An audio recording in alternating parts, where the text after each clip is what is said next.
الحمد لله نحمده ونستعينه ونستغفره ونؤمن به ونتوكل عليه ونعوذ بالله من شرور أنفسنا ومن سيئات أعمالنا من يهده الله فلا مضل له ومن يضلله فلا هادي له ونشهد أن لا إله إلا الله وحده لا شريك له ونشهد أن سيدنا محمدا عبده ورسوله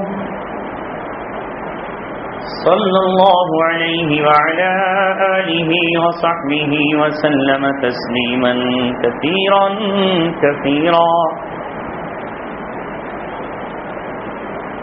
أما بعد قال الله تبارك وتعالى في كتابه الكريم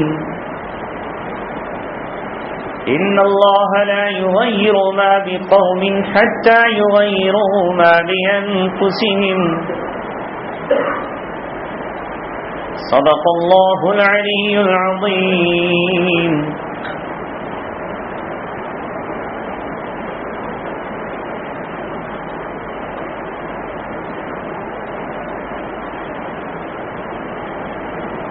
محترم حضرات اور نوجوانان اسلام، بزرگان محترم،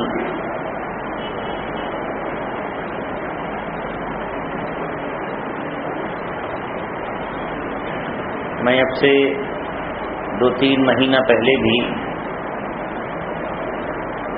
یہاں حاضر ہوا تھا اس مسجد میں، اور نماز عصر کے بعد میں نے کچھ گفتگو کی تھی۔ پچھلے اتوار کو آپ کے اسی شہر کالو پور ٹاور پر نوجوانوں کی طرف سے ایک بہت بڑا پروگرام تھا، وہاں کچھ کہنے کا موقع ملا، اور حقیقت تو یہ ہے کہ جس دور سے ہم گزر رہے ہیں اس کی صورتحال سے ہم آگاہ بھی نہیں، ہمیں معلوم بھی نہیں ہے کیا کیا سازشیں ہمارے خلاف چل رہی ہیں، کون کون سے منصوبے بنائے جا رہے ہیں، کس کس طرح سے منافقین اسلام کی صفوں کو کھوکھلا کر رہے ہیں، اغیار اور دشمن طاقتوں کے کیا کیا منصوبے ہیں، ان کی ہمیں ہوا تک نہیں لگی، اور ہم یہ سمجھتے ہیں کہ اس کے جاننے کی ہمیں ضرورت بھی کیا ہے، آخر اس میں ہماری ذمہ داری بھی کیا ہے، لیکن ایسا نہیں ہے جیسا ہم نے سمجھ لیا۔ دوستو، اللہ تبارک و تعالیٰ نے ہمیں اس امت کا نگہبان بنا کر بھیجا۔ اللہ تعالیٰ اپنی کتاب میں فرماتا ہے وَكَذَلِكَ جَعَلْنَاكُمْ أُمَّةً وَسَطًا لِتَكُونُوا شُهَدَاءَ عَلَى النَّاسِ، ہم نے تمہیں تمام انسانیت کے لیے گواہ کی حیثیت سے متعین کیا۔ تمہاری حیثیت یہ ہے کہ تم حق کی گواہی دو، تمہارا منصب یہ ہے کہ پوری انسانیت کے سامنے تم حق کے گواہ بنو۔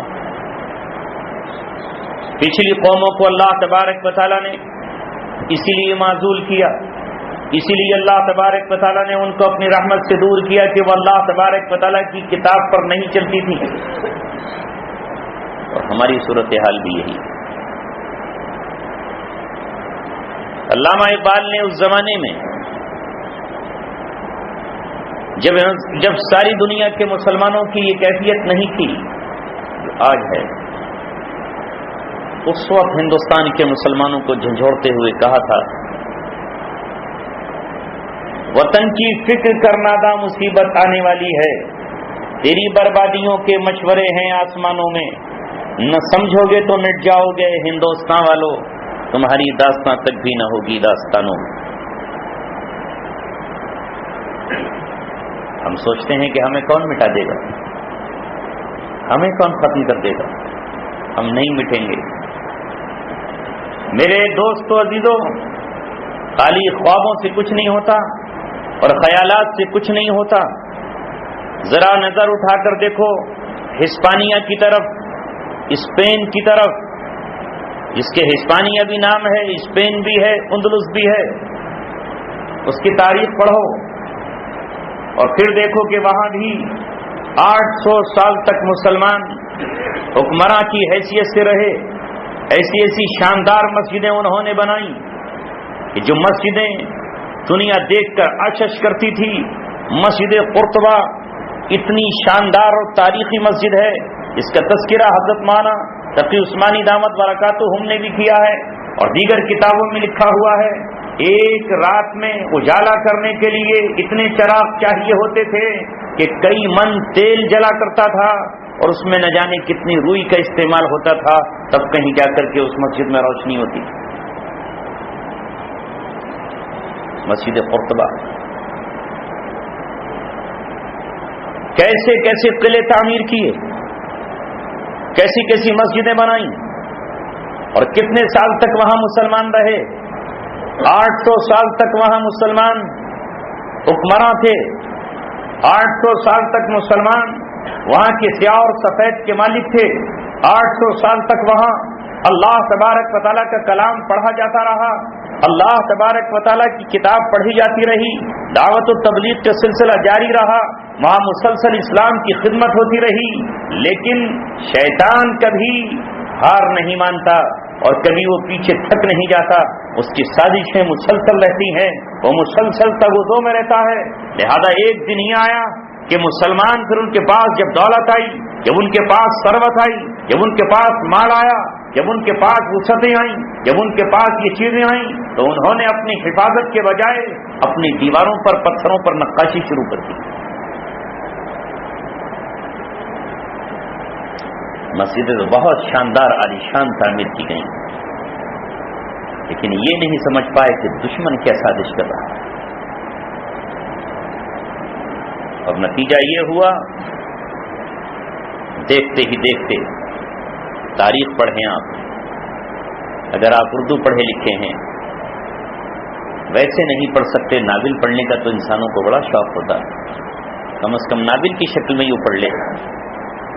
بعض قلمکار ہمارے ایسے گزرے کہ انہوں نے اس امت کو جھنجھوڑنے کے لیے، اس امت کو جگانے کے لیے تاریخی ناول لکھے. وہ کہ ان کی حیثیت ناول کی ہے، لیکن اس میں بھی بہت کچھ وہ اپنی زبان اور اپنے قلم سے کہہ گئے.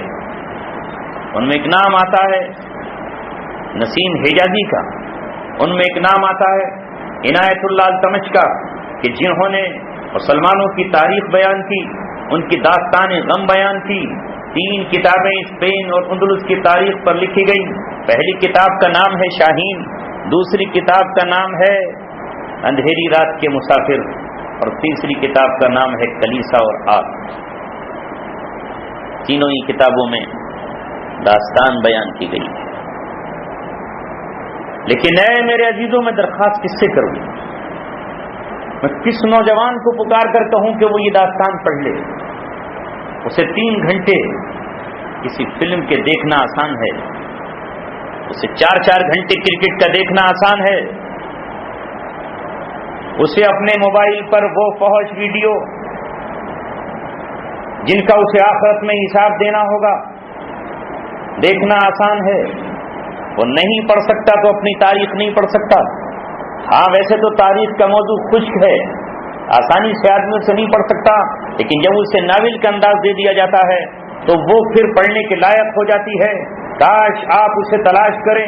میرا خیال ہے کہ شاید وہ ہندی میں بھی دستیاب ہو، اسے آپ تلاش کریں اور پھر اس کے بعد پڑھیں اور اس سے سبق حاصل کریں اور دیکھیں کہ قومیں کس طرح زمین پہ زندہ رہتی ہیں اور کس طرح قومیں فنا ہو جایا کرتی ہیں، وہ کون سی خرابیاں ہیں جن کی بنیاد پر قومیں تباہ ہو جاتی ہیں، تاکہ ہم ان خرابیوں سے اپنے آپ کو بچائیں. وہ کون سی چیزیں ہیں جن کی وجہ سے قوموں کو عروج ملتا ہے، تاکہ ہم ان کو اختیار کریں. علامہ اقبال نے یہی تو کہا، کبھی اے نوجوان مسلم تدبر بھی کیا تو نے، وہ کیا گردوں تھا جس کا تو ہے ٹوٹا ہوا تارا. تجھے اس قوم نے پالا ہے آغوش محبت میں کچل ڈالا تھا جس نے پاؤں میں تاجے سرے دارا.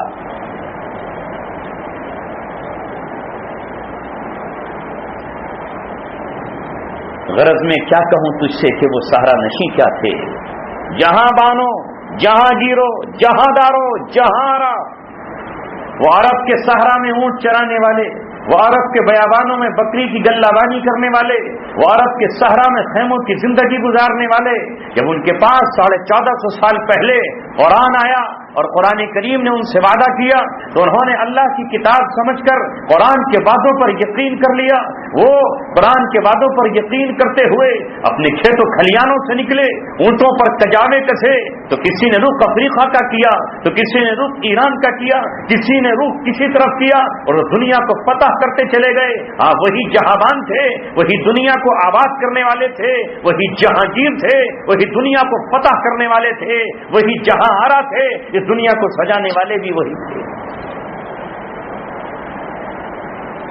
اگر چاہوں تو نقشہ کھینچ کر الفاظ میں رکھ دوں، مگر تیرے تخیل سے فزوں تر ہے وہ نظارہ، یعنی تو تصور بھی نہیں کر سکتا کہ تو کیا تھا، تم تصور بھی نہیں کر سکتے کہ تم کیا تھے، خیال میں یہ بات نہیں آ سکتی۔ کبھی آسمان کے ستاروں پر ہم ہوا کرتے تھے، سمندر میں گھوڑے ڈالے تو سمندر ہمارے گھوڑے کی ٹاپوں کو سلامی دے رہا ہے، اور گھوڑوں کو دریا میں دوڑاتے ہوئے ہمارے عزم کا یہ عالم تھا، ہمارے حوصلوں کا یہ عالم تھا، ہماری بہادری کا یہ عالم تھا کہ کشتیاں بنانے کی ضرورت نہ تھی، گھوڑوں کو تیراتے ہوئے جب یہ واقعہ بیان ہوتا ہے، ایک زمانے تک میں بھی سمجھتا رہا کہ شاید معجزاتی طور پر وہ سمندر زمین بن گیا ہوگا یا وہ سمندر ریت میں تبدیل ہو گیا ہوگا، لیکن جب ہم نے واقعات پڑھے تو لکھا کہ سمندر ریت میں تبدیل نہیں ہوا تھا، سمندر پتھر کے ٹکڑے نہیں بنا تھا، بلکہ وہ گھوڑوں کو تیراتے ہوئے انہوں نے دریائے دجلہ پار کیا تھا اور ایران کے قصر شاہی میں داخل ہوئے، تیر کر گئے تھے۔ آج تو سوچ بھی نہیں سکتے، سوچ بھی نہیں سکتے کہ وہ کیا تھے۔ غرض میں کیا کہوں تجھ سے کہ وہ صحرا نشیں کیا تھے۔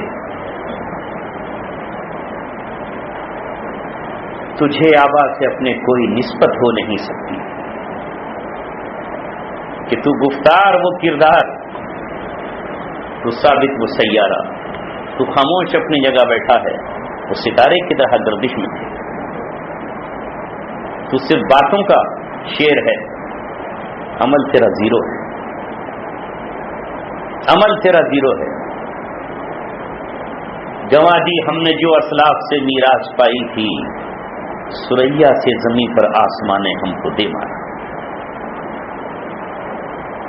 تب جب آپ پڑھیں گے کہ قومیں عروج کیسے پاتی ہیں اور قوموں کو زوال کیسے ملتا ہے، ان کے کیا اسباب ہوا کرتے ہیں، کس طرح وہ فنا ہو جایا کرتی ہیں، آج میرے دوستو عزیزو صورتحال یہ ہے کہ وہ اسپین جہاں 800 سال تک مسجدوں کی میناروں سے صبح اور شام، دوپہر اور عصر 5 وقتہ اذانیں ہوتی رہیں، جہاں سجدے کیے جاتے رہے، ایک دن یہ آیا کہ مسلمانوں کے ہاتھوں میں جب شراب کے جام آئے، کہ مسلمانوں کے ہاتھوں میں سنگار اور سنگیت آئے، کہ مسلمانوں کے ہاتھوں میں بانسریاں اور ڈھول بجانے کے تاشے اور باجے آئے، وہ جس کی بنیاد پر داخل ہوئے تھے وہ اسے بھول گئے۔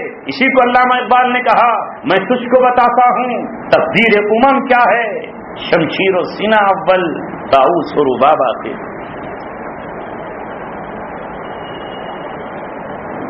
تاریخ کیسے لکھی تھی، کیسے ہوا تھا اسپین فتح۔ طارق بن زیاد 3000 اپنے سپاہیوں کو لے کر گئے تھے، ساتھ میں ان کے نیزے تھے، کاندھے پر ان کے لٹکے ہوئے ترکش تھے، ترکش کے اندر تیر تھے، گھوڑے کی پیٹھ پر سوار تھے، سمندر میں اترے، کشتیاں ساحل پر جلا دیں اور کشتیاں ساحل پر جلا کر اندر داخل ہوئے، ایران نہیں بلکہ اسپین کو فتح کیا، جس کو آج یورپ کہا جاتا ہے۔ ہاں یہی تو اسپین ہے جسے آج یورپ کہا جاتا ہے، اسے فتح کیا اور فتح کرتے ہی چلے گئے۔ ان کی ابتدا یہ تھی اور انتہا یہ تھی کہ جب شہزادوں نے اور جب بادشاہوں نے اور جب قوم کے نوجوانوں نے اور جب قوم کے رئیسوں نے اور جب قوم کے تاجروں نے ان کو دولت دی اللہ تبارک و تعالیٰ نے، تو اپنے عیش و عشرت پہ خرچ کرنا شروع کر دیا۔ ان کے ہاتھ میں سنگیت کے آلات آئے، شراب کے جام آئے اور وہ ناچ اور گانے کی طرف پلٹ گئے۔ عیسائی قوم تیاری کرتی رہی اور بالآخر اس نے یہ کہا، بہت لمبی تاریخ ہے، قوم کو جھنجھوڑنے والوں نے جھنجھوڑا، تو اکثریت نے کہا کہ یہ دیوانے اور پاگل ہیں، یہ ہماری قوم کو ورغلاتے ہیں، یہ جذباتی قسم کے لوگ ہیں، ان کا ساتھ نہ دو۔ وہ یا تو لڑتے لڑتے شہید ہو گئے یا ہتھکڑیاں پہنی اور قید کے سلاخوں کے پیچھے چلے گئے۔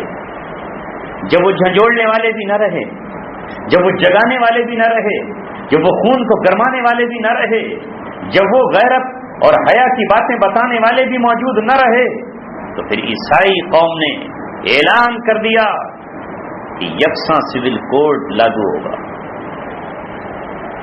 سارے شہریوں کے لیے ایک ہی قانون ہوگا۔ یہ نہیں کہ مسلمان اپنا نکاح الگ کرے اور عیسائی جا کر کے اپنا نکاح الگ کرے، مسلمانوں کو بھی نکاح کرنے کے بعد ہماری عدالت میں رجسٹریشن کرانا ہوگا،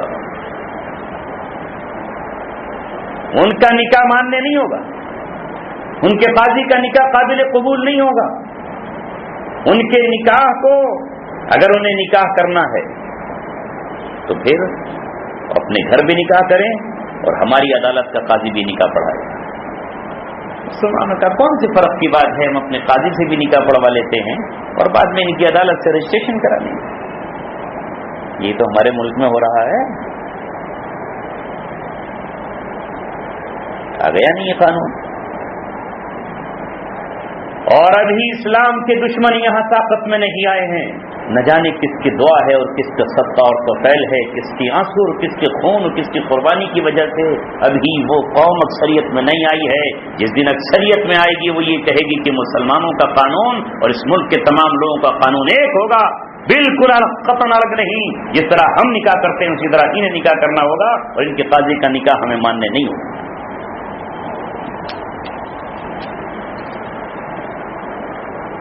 یکساں سول کوڈ یہی تو ہے، جو قانون ہمارا وہی تمہارا، یکساں برابر کامن سول کوڈ لا کے رہیں گے۔ یہ مسلمان اپنی ڈھپلی الگ کیوں بجا رہے ہیں، یہ اپنا راگ اپنا الگ کیوں الاپ رہے ہیں، یہ اپنی باتیں الگ کیوں کہہ رہے ہیں کہ ہمارے یہاں نکاح کے بعد طلاق ہے اور طلاق کے بعد نان نفقہ جو ہے وہ صرف عدت کی حد تک دیا جائے گا، اس کے بعد بیوی کو حق نہیں ہے کہ وہ اس شوہر سے اپنا خرچہ مانگے، وہ کہیں اور کرے۔ اسلام کا نظام تو یہ ہے، لیکن اس ملک میں رہتے ہوئے کبھی غور کیا کہ ہم اسلامی نظام پر چل رہے ہیں یا نہیں چل رہے ہیں؟ عدالت کے فیصلے موجود ہے کہ اگر ایک شوہر اپنی بیوی کو طلاق دیتا ہے تو جب تک اس کا دوسرا نکاح نہیں ہو جاتا تب تک کہ اسے خرچہ دے گا۔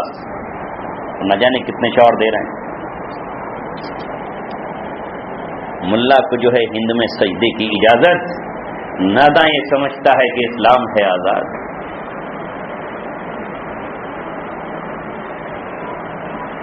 اللہ تبارک و تعالی ان قوموں کو معاف نہیں کرتا، ایک وقت تک اللہ تبارک و تعالی دیکھتا ہے۔ یہی کیا انہوں نے اسپین میں، لہٰذا شروع میں مسلمانوں نے کہا کوئی بات نہیں، کوئی حرج نہیں، کیا حرج ہے، نکاح پڑھوا لیں گے، وہاں سے رجسٹریشن کرا لیں گے۔ اور دیکھا کہ جب یہ کام انہوں نے قبول کر لیا تو آخر میں یہ کہا کہ تم میں سے کوئی شخص نکاح نہیں پڑھا سکتا اپنے قاضی سے، نکاح ہمارا عیسائی قاضی پڑھائے گا، جج پڑھائے گا، پڑھانا ہے۔ پہلے انہوں نے یہودیوں کو پکڑا، ان پر ظلم و ستم کیا اور یہودیوں پر الزام لگایا کہ انہوں نے ہمارے کلیسا کی، ہمارے عبادت خانے کی توہین کی۔ بس اس الزام پر یہودیوں کو بھٹیوں میں ڈال دیا گیا، ان پر ستم کیا گیا۔ مقصد یہ تھا کہ مسلمان ڈر جائیں، خوف زدہ ہو جائیں۔ یہودیوں کو شکنجوں میں کس دیا گیا اور ان پہ الزام لگے اور وہ اٹھا لیے گئے تاکہ یہ ٹیرر، یہ خوف، یہ دہشت، یہ سب سارے مسلمانوں پر پھیل جائے۔ اس کے بعد انہوں نے ایک ایک مسلمان کو پکڑنا شروع کیا اور یہ کہا کہ اچھا اس نے کلیسا کی توہین کی ہے۔ دیکھتے ہی دیکھتے نوجوان اٹھا لیے گئے، دیکھتے ہی دیکھتے کڑیل نوجوانوں کو جیل کی سلاخوں میں ڈال دیا گیا، کہیں ان کی لاشیں ملی، کہیں ان کو سولی پر لٹکایا گیا، کہیں ان کے جسم کے ٹکڑے ٹکڑے کر دیے گئے۔ نتیجہ یہ ہوا کہ پوری قوم خوف اور دہشت کا شکار ہو گئی، خوف اور دہشت میں وہ بالکل سراسیما ہو گئی۔ اور پھر ایک دن یہ آیا کہ انہوں نے اپنے ملک میں یہ اعلان کر دیا، اس ملک میں اگر کسی کو رہنا ہے تو وہ عیسائی بن کر رہے، عیسائیوں کے علاوہ کوئی یہاں نہیں رہے۔ جب قوم ایسی ہو جاتی ہے تو پھر وہ اس طرح کی باتیں بھی نہیں سنتی، سنتے ہوئے بھی اسے ڈر لگتا ہے، اور سوچتا کہیں ایسا نہ ہو کہ دیوار کے کان ہوں۔ غالب قوم کو کوئی ڈر نہیں لگتا۔ یورپ میں یہ اعلان کیا گیا، جس طرح پہلے یہودیوں کو دھمکایا گیا کہ جو اس ملک میں رہے وہ عیسائی بن کر رہے، کوئی یہودی بن کر نہیں رہے گا، لیکن یہودیوں تو کوئی فرق نہیں پڑتا، وہ عیسائی بن گئے۔ بات آئی مسلمانوں کی، انہوں نے کہا کہ یا تو یہاں رہو اور نہیں تو دھرتی چھوڑو۔ وہی جو ہمارے ملک میں ہو رہا ہے، نہیں ہو رہا، ابھی نہیں پتا آپ کو۔ مظفر نگر شاملی میں جو اعلان ہوا، جو ٹرالیوں میں اعلان ہوئے، جو ان کی مہاسبھا اور بڑی بڑی کانفرنس میں اعلان ہوا، اس میں جو اعلان ہے وہ نعرہ ہے مسلمانوں کے دو استھان، قبرستان یا پاکستان۔ مسلمان ہے نہیں گئے، یا تو قبرستان جاؤ یا وہاں جاؤ جو تمہارا ملک ہے۔ وہی تو ابتدا ہے، یہی تو آغاز ہے، اور نہیں تو ہم ابھی پہنچا دیتے ہیں۔ ہم تو سوچتے کچھ بھی نہیں ہو رہا، حالات بالکل صحیح چل رہے ہیں، صحیح نہیں چل رہے، یورپ کے نقش قدم پر چل رہے ہیں۔ اور پھر ایک دن یہ آیا کہ انہوں نے یہ کہا کہ تمہارے یہاں ہمارے ایسی کتابیں پائی جاتی ہیں جن میں ہمارے خلاف لکھا گیا، ایسا لٹریچر ہے تمہارے پاس جس میں ہمارے خلاف اکسایا گیا، ہم تلاشی لیں گے تمہاری۔ گھروں میں تلاشی لی گئی، مسلمانوں کا ساری کتابیں دیکھ لو، قرآن اٹھا کے الگ رکھ دیا، لو یہ دیکھو کون سی کتاب ہے جس میں آپ کے خلاف ہم نے اکسایا ہو۔ کتابیں چھان کر کہا کہ وہ کہاں ہے قرآن؟ کہا قرآن تو اللہ کی کتاب ہے، اس کا کیا کرو گے؟ کہا اسی کتاب میں تو ہمارے خلاف اکسایا گیا ہے، اسی کتاب میں تو تمہیں کہا گیا ہے، اسی کتاب میں تو یہ کہا ہے کہ کافروں سے جنگ کی جا سکتی ہے۔ ارے وہی قرآن تو ہمیں چاہیے، وہی قرآن تو تمہیں ہم سے نفرت سکھاتا ہے، وہی قرآن تو ہے یہ تم سے جنگ کی باتیں کرتا ہے، وہی قرآن چاہیے۔ لہذا قرآن مانگتے مسلمان رہ گئے اور وہ قرآن اٹھا کر کے لے گئے۔ اور ایک دن یہ آیا کہ انہوں نے کلیسا کے سامنے تمام قرآن اور عربی کتابوں کو، حدیث کو، سب کو جمع کر لیا، اور جمع کرنے کے بعد ان کا پادری اور ان کا باپ آیا اور اس نے آ کر یہ کہا کہ اس پورے قرآن کو آگ لگا دو، یہ قوم کچھ نہیں کر پائے گی، میں اس کی حرارت، اس کا ٹیمپریچر ناپ چکا ہوں۔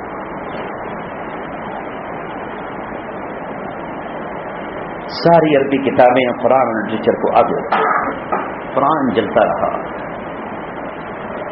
مسلمان روتے رہے، بلکتے رہے، تڑپتے رہے، دعائیں کرتے رہے، ہائے اللہ۔ لیکن اللہ تبارک و تعالی، خدا نے آج تک اس قوم کی حالت نہیں بدلی، نہ ہو جس کو خیال آپ اپنی حالت کے بدلنے۔ جب بدلے گا جب ہم کھڑے ہوں۔ فضائے بدر پیدا کر فرشتے تیری نصرت کو، اتر سکتے ہیں گردوں سے قطار اندر قطارت بھی۔ یہ تو علامہ اقبال نے کہا کہ تجھے بدر کی فضا پیدا کرنی ہوگی۔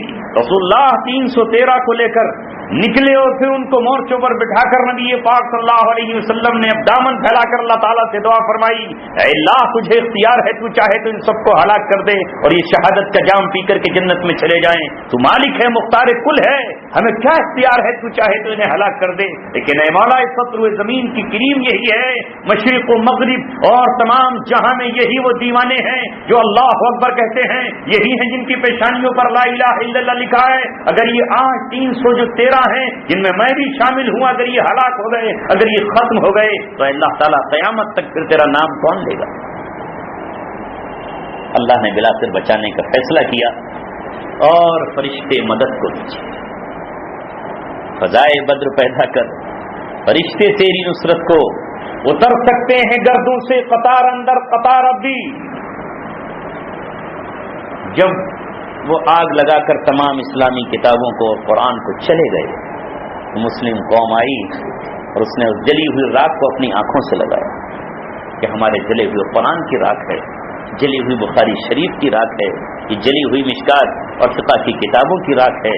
جب سمندر میں اس راکھ کو انہوں نے بہایا تو پانی دریاؤں کا کالا پڑ گیا اس راکھ کی وجہ سے، اتنی راکھ تھی۔ بادشاہ فرڈینینڈ ڈرتا تھا، لیکن اس کی بیوی ملکہ ایزابیلا بار بار اسے اکساتی رہی کہ ان مسلمانوں کو یہاں سے نکال باہر کرو، ان حالات میں نہ جانے کتنے مرتد ہو گئے، اسلام چھوڑ دیا انہوں نے، نام اپنے تبدیل کر لیے، اور نام تبدیل کرنے کے بعد وہ ان میں رنگ مل گئے، گھل مل گئے۔ کچھ جو لوگ تھے انہوں نے اپنے آپ کو اسلام پر باقی رکھا، تو انہوں نے یہ کہا کہ اب اس ملک کو چھوڑ دو، ہم تمہیں اتنے دن کی مہلت دیتے ہیں، اگر تم یہاں سے چلے جاؤ۔ اس وقت ترکی کے ایک جہاز چلانے والے شخص تھے، بہت مشہور جہازران ہیں، انہوں نے اس کے ساحل پر اپنا جہاز لگا دیا، قافلے کے قافلے اس میں بیٹھ کر ترکی اور مراکش کی طرف آتے رہے، ادھر آتے رہے، اور پورے وہاں اس کو اسپین کو چھوڑتے رہے۔ دیکھتے ہی دیکھتے اسپین خالی ہو گیا، یہاں تک کہ کچھ لوگ رہ گئے۔ ایک آخری قلعہ ان کا عبد الرحمن کا قلعہ الحمرا رہ گیا۔ الحمرا قلعے کو چھوڑنے کے لیے فرڈینینڈ نے چابیاں ان سے لے لی۔ یہ وہ دن تھا کہ عبد الرحمن اپنی ماں کے ساتھ اور اپنے خاندان کے ساتھ نکلا، اور جب اس نے اپنے قلعے کی طرف پلٹ کر دیکھا تو وہ ایسے رویا جیسے پھوٹ پھوٹ کر اب کوئی بچہ اپنے کھلونے کے ٹوٹنے پر روتا ہے۔ تو اس کی ماں نے اس کے چہرے کو ادھر پھیرتے ہوئے کہا، وہ میرے بزدل بیٹے، جو قلعے کی حفاظت نہ کر سکا اسے اب قلعے کی طرف دیکھنے کا اور اس کی طرف حسرت سے رونے کا حق ہے۔ کاش میں نے تجھے جنا ہی نہ ہو۔ جب یہ حالات پیدا ہوتے ہیں تو مظلوم اور مغلوب قوم چاپلوسی کرتی ہے، غلامی کرتی ہے، اور زبردست قوم کے تلوے چاٹتی ہے۔ ایک دن یہ آیا کہ مسلمانوں نے طے کر لیا کہ ہم سارا ملک چھوڑ کر نکل جائیں گے۔ کشتیوں میں بیٹھ گئے، بچوں نے ماؤں کی گود میں چمٹنا قبول کیا، بوڑھے نوجوانوں کے ساتھ بیٹھے، بیٹیاں بیٹھے، کشتیوں میں سوار ہوئے۔ یہ دن 1 اپریل تھا، یہ دن 1 اپریل تھا۔ اس دن کشتیوں میں بیٹھ کر جب انہوں نے یہ سوچا کہ اب تو زندگی بچ جائے گی، ہم مراکش چلے جائیں گے یا ترکی چلے جائیں گے یا کسی اور علاقے میں چلے جائیں گے، جب 20 دریاؤں میں مسلمانوں کی کشتیاں آئیں تو عیسائیوں کی جنگی کشتیوں نے ان کشتیوں کو گھیر لیا، جن کے ہاتھوں میں تیر و تلوار تھے، جن کے ہاتھوں میں چمکتے ہوئے خنجر تھے، اور ان خنجروں میں موت کی چاہت تھی۔ لہذا جب یہ کشتیاں ان مظلوموں کی طرف بڑھی تو مظلوموں کی چیخ سے سمندر تھرا اٹھا، آسمان کانپ اٹھا۔ انہوں نے اپنے معصوم بچوں کا واسطہ دیا، انہوں نے اپنی بچیوں کی آبروؤں کا واسطہ دیا، انہوں نے بوڑھوں کی بوڑھی ہڈیوں کا واسطہ دیا۔ انہوں نے یہ کہا کہ ہم نے تمہارا ملک چھوڑا، ہم نے اپنے بنائے ہوئے مکانات چھوڑے، ہم نے اپنے کھیت اور کھلیان چھوڑے، ہم نے اپنے قلعے اور مسجدیں چھوڑی، ہم نے اپنے مدرسے اور خانقاہیں چھوڑی، ہم سب کچھ چھوڑ کے دوسرے ملکوں میں جا رہے ہیں۔ اب تو ہماری زندگی پر ترس کھاؤ، تم نے ہم سے وعدہ کیا تھا، تم نے ہم سے پرومس کیا تھا کہ تم ہمیں جانے دو گے، لیکن ہم وہ مسکراتے رہے، وہ ہنستے رہے، اس لیے کہ جس کے دل میں اللہ تبارک و تعالیٰ پر ایمان نہیں ہوتا، اس کے دل میں رحم و کرم بھی نہیں ہوتا۔ وہ ساری کی ساری کشتیاں سمندر میں ڈبو دی گئی، اور عیسائی دنیا قہقہے لگاتی ہی نہیں رہی، بلکہ آج بھی جب 1 اپریل آتی ہے تو ساری دنیا کے عیسائی اپریل فول مناتے ہیں۔ اپریل فول کے معنی ہے بے وقوف بنانا۔ 1 اپریل کو یہ تہوار منایا جاتا ہے، ان کی دیکھ ہم دیکھ دنیا کی ہر قوم مناتی ہے، اور آج اسپین میں کچھ بھی نہیں۔ کتنی مسجدیں تھیں، کتنی تھیں۔ تقی عثمانی نے سفر کیا، دامت برکاتہم نے، مسجد قرطبہ بھی وہ لوگ گئے، مسجد قرطبہ میں نماز پڑھنے کی اجازت نہیں۔ یہودی شراب پیتا ہے، عیسائی ننگے بدن اس میں داخل ہوتے ہیں، کوئی روک ٹوک نہیں، لیکن اگر کوئی مسلمان مصلی بچھا کر نماز پڑھنا چاہے تو نماز نہیں پڑھ سکتا۔ مانا فرماتے ہیں کہ جب بھی ہم سفر ہم نے کیا، دور سے ہمیں مینار نظر آئے، ہم نے سوچا کہ نماز عصر یہاں اس مسجد میں جا کر پڑھ لیں گے، شاید یہ مسجد ہو۔ جب ہمیں وہ مینار نظر آئے اور جب ہم مسجد کے قریب پہنچے، اس پر چرچ لکھا ہوا ہے، اس پہ صلیب ٹنگی ہوئی ہے، لگتا ہے کہ شاید وہ مسجد تھی، لیکن پھر وہ مسجد چرچ میں تبدیل کر دی۔ ان کے بھائی رفیع عثمانی کہتے ہیں کہ ہم نے دنیا کے سفر کیے، تقی صاحب نے پوری دنیا کا سفر کیا ہے، کہتے ہیں ہم نے بیشتر ممالک کے سفر کیے ہیں، لیکن جتنی اجنبیت نماز کے پڑھتے ہوئے ہمیں اس ملک میں ہوتی ہے کہیں نہیں ہوئی. جس طرح نماز پڑھتے ہوئے دیکھ کر یہاں لوگ ایک دوسرے کو اشارے کرتے ہیں کہ یہ کون سا کام کر رہا ہے, کون سی حرکت کر رہا ہے. ہوٹلوں میں نماز پڑھنے کی اجازت نہیں ہے. وہ ملک یورپ اور اسپین ہے. تب یاد آتا ہے کہ یہ وہی جگہ ہے جہاں 800 سال تک مسلمان کبھی حکمراں رہے تھے, جہاں پر انہوں نے حکمرانی کی ہے. کیا ایسی تبدیلی بھی زمین پر آ سکتی ہے؟ اور اپنی نظروں سے انہوں نے دیکھی ہے. میرے عزیزوں اور دوستوں, علامہ اقبال جب وہاں گئے تو علامہ اقبال رو دیے. انہوں نے پوری نظمیں لکھی اور نظم لکھتے ہوئے کہا, ہسپانیہ تو خون مسلم کا امی ہے, مانند حرم پاک ہے تو میری نظر میں.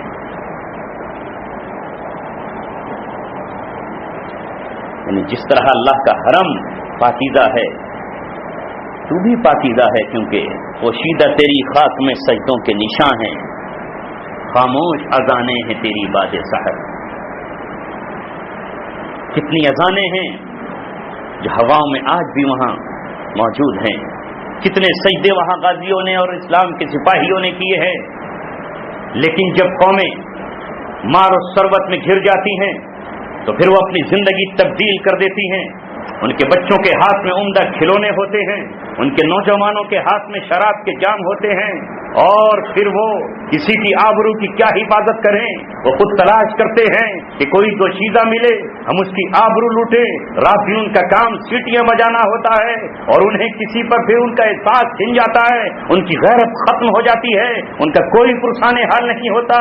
نتیجہ یہ ہوتا ہے کہ مائیں بلبلاتی ہیں, بچیاں چیختی ہیں, اور مسلمانوں کی بیٹیاں غیروں کے قبضے میں اپنی آبرویں گنواتی ہیں, اور وہ پکارتی ہیں کہ کہاں ہیں ہمارے بھائی. لیکن ایک بھائی بھی اپنی بہن کی آبرو پر جان قربان نہیں کر سکتا, ایک بھائی بھی جا کر اسے سہارا نہیں دے سکتا. مسلمانوں اس وقت بڑے درد کا مقام ہے اور بہت ہی زیادہ سوچنے کا مقام ہے. نیندیں اڑ جانی چاہیے, کھانا اچھا نہیں لگنا چاہیے. تصور کریں تو ہچکیاں بن جاتی ہیں. کل میں نے ٹیلی فون کیا اپنے ایک ساتھی کو,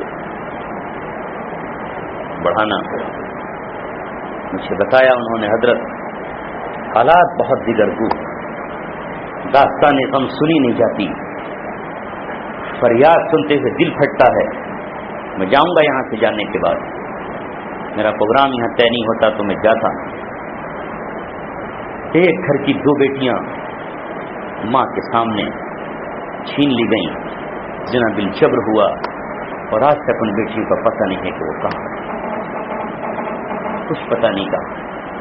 پورے ہندوستان کا مسلمان سوچ رہا کچھ بھی نہیں. اور اس سے بڑھ کر بے غیرتی اور بے رحمی کا یہ عالم ہے کہ جب اس طرح کے حالات اور حادثات ہماری کانوں میں پڑتے ہیں تو ہم اس پر جشن مناتے ہیں, خوشیاں مناتے ہیں, اور ہمارے دل سے آہ کے بجائے, ہماری ہچکی نکلنے کے بجائے, ہماری چیخ نکلنے کے بجائے, اور ہمارے دل سے دشمنوں کے لیے بددعا نکلنے کے بجائے ہم کہتے ہیں جو کچھ ہوا مسلمانوں کے ساتھ صحیح ہوا, اس سے زیادہ ہونا چاہیے, اس سے کم پر نہیں سمجھ لیں گے. اور کوئی آگے بڑھ کر یہ کہتا ہے ان کے گناہوں کی سزا تھی جو انہیں مل گئی.